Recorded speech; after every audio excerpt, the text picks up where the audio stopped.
What's up, guys? My name is Mitchell Watts with Town & Country TV, and today we're talking about the future of the car business. I received a DM from Purdy on Instagram, and he had a fantastic question for me. Mitchell, I wouldn't ask anyone else. When do you think the car lots will be normal again? Do you think that this is a plan to force more manufacturer leverage by reducing inventory and giving the customer less leverage? Is the government forcing EVs with gas prices and vehicle shortages? Well, Purdy, I do have to say that is a fantastic question, and I think that it deserves a full video answer, not just simply a DM response. But before I begin, I do want to let you know that we are going to be doing a deep dive into the car business. We're going to be covering a lot of topics that you've probably never considered before. And if you like this kind of an insider look into the car business from a dealer themselves, you need to consider smashing that thumbs up button. And while you're at it, go ahead and hit the subscribe button as well. That really does a lot more than you realize in making sure that this content makes it to other people who really need to see it. Now, let me start by saying I don't think that dealer lots will ever be normal again. There are quite a few flaws with the way that the new car dealerships and auto manufacturers have operated in the past. I vividly remember, because I'm old enough to when dealerships had 900 new cars in stock at any point in time. And it was great to have a big selection of vehicles to choose from, but at the end of the day, that big selection came at a cost. Dealerships have to pay interest on those vehicles that they have on their lots, and they call that floor plan. Now, I'd like to run an example for you guys. For easy math, let's pretend a dealership has 1,000 vehicles in stock, which is, by the way, is a big, massive inventory, even pre-COVID. But anyways, according to Cox Automotive, the current new transaction price for that new vehicle is over $47,000 per vehicle. And that means that our example dealership, 1,000 vehicles versus $47,000 per vehicle, that's $47 million worth of inventory that they are keeping on their lot. Now let's talk about what kind of interest that they're going to have to pay to keep those vehicles, the floor plan.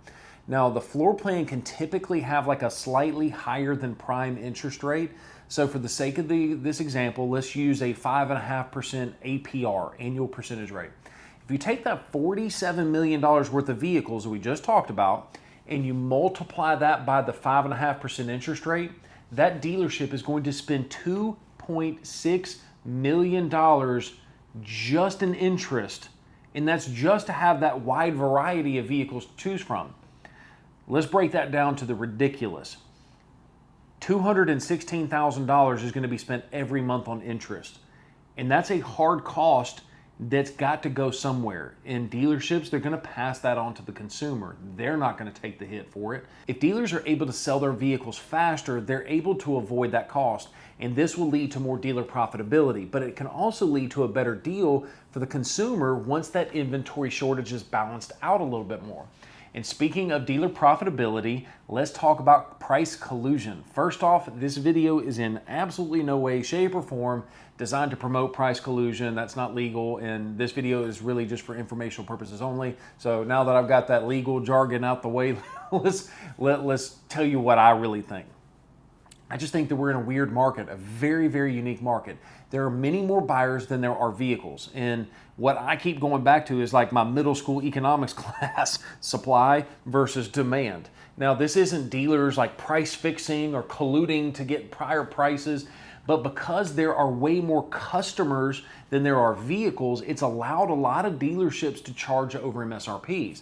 And in many situations, they're able to get away with it. Now, as long as customers are willing to pay the additional dealer markup, dealers are going to keep charging it.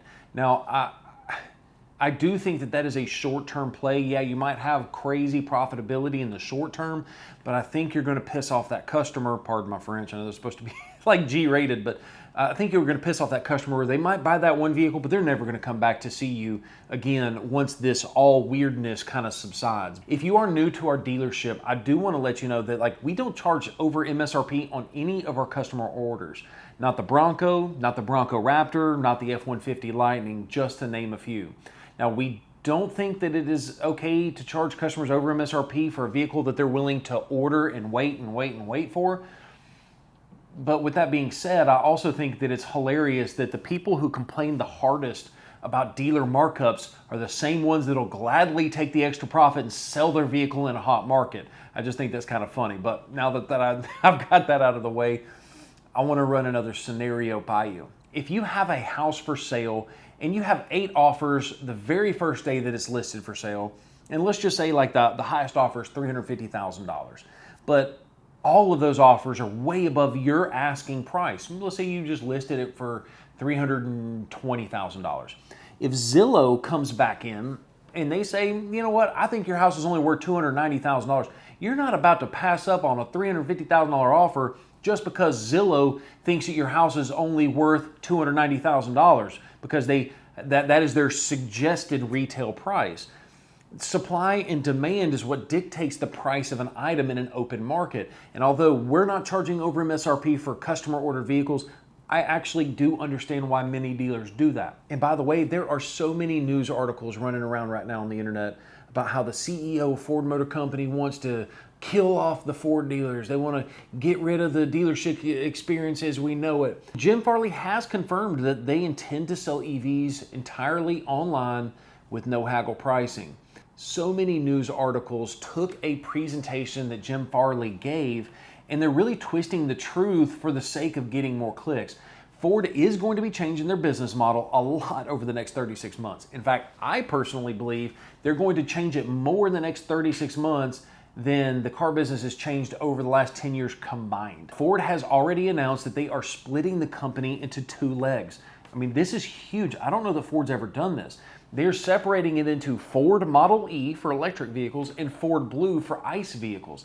That is their attempt to restructure the entire company by separating out their electric vehicles.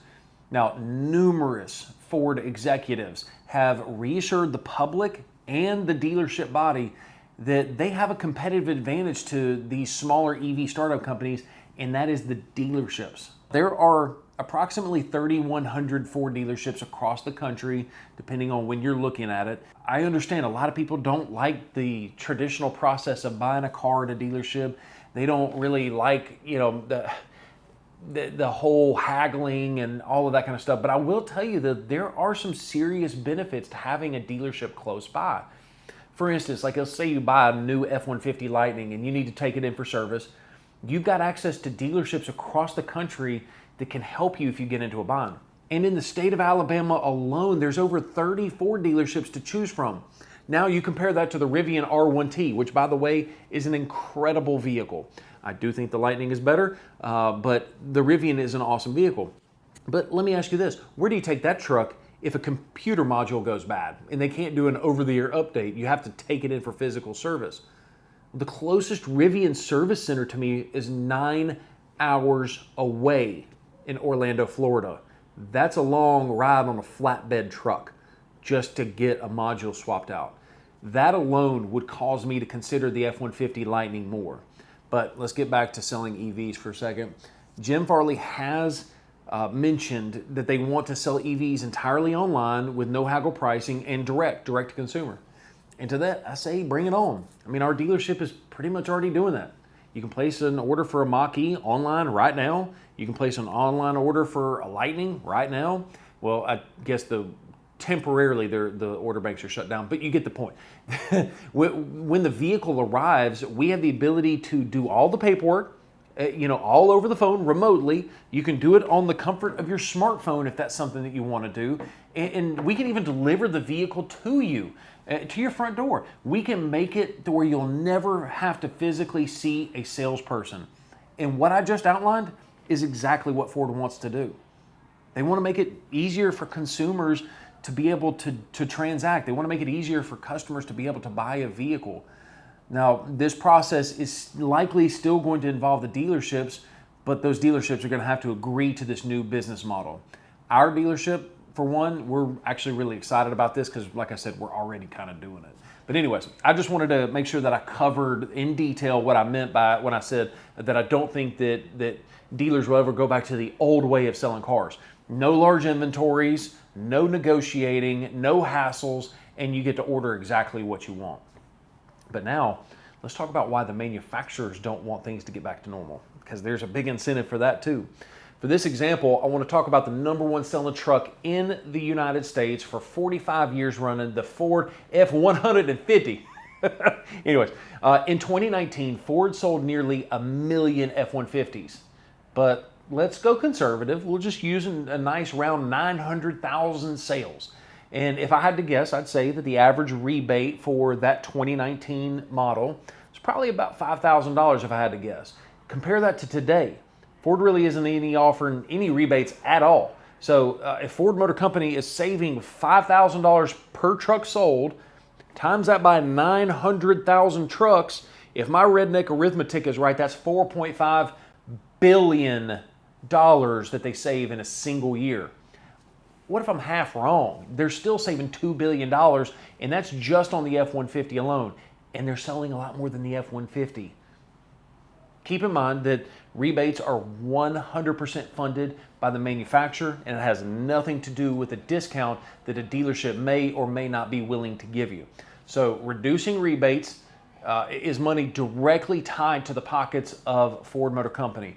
And so if they're able to save that money, they're able to take that money and reinvest it into better, more innovative products. And let's shift gears for a second. Let's talk about why a customer yourself, why you don't want rebates or you shouldn't want rebates. Have you ever bought a new car? The moment you drove it off the lot, you lost like $5,000, $15,000 instantly. Have you ever asked yourself, like, why is that?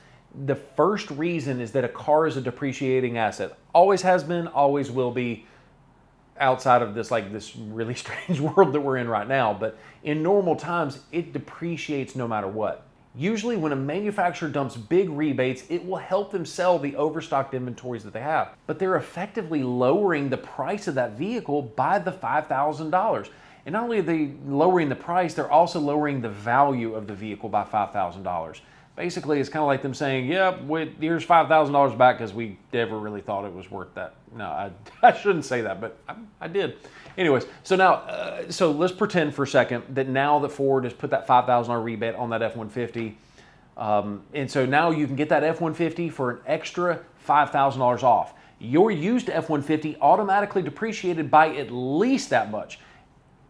That's because your truck's used. So if a manufacturer has a history of not offering any rebates, I am of the belief that vehicles will not depreciate nearly as fast as they have in the past. Now, this is what is currently happening with the used car market. Since there's so many people buying vehicles way over MSRP for new cars and no rebates, it's driven the cost of the used vehicles up as well. That's why I think that the values will be a lot higher. But going back to the main question, do you think that this is a plan for the manufacturer to create more leverage by reducing inventory and giving the customer less leverage? No, I don't think that's the plan at all. Actually, I think that every auto manufacturer is currently having supply chain issues. If that wasn't really the case and there wasn't really major issues out there, you'd have a lot of different opportunities for smaller manufacturers to gain market share to sell vehicles in the middle of this shortage. I think that there are legitimate supply chain issues going on right now, and I currently, as negative as this sounds, I currently don't see an end in sight. I do see this lasting for at least another 3 or 4 years, but I'm no expert. I'm just a car dealer. Anyway, plus I do have to say that I am lucky enough to have a number of friends at Ford Motor Company, and trust me, they are doing everything that they can to balance out this massive shortage, and I do think that they're doing a good job. What about the fuel prices? Is the government forcing EV with gas prices and vehicle shortage? The government may very well be trying to push EVs by the higher fuel prices. I don't know. I'm not smart enough to make a political statement, and no, that was not a political statement. But about the manufacturers, specifically about the F-150 Lightning, that product started development sometime like around 2018, back when gas was $2.74 a gallon.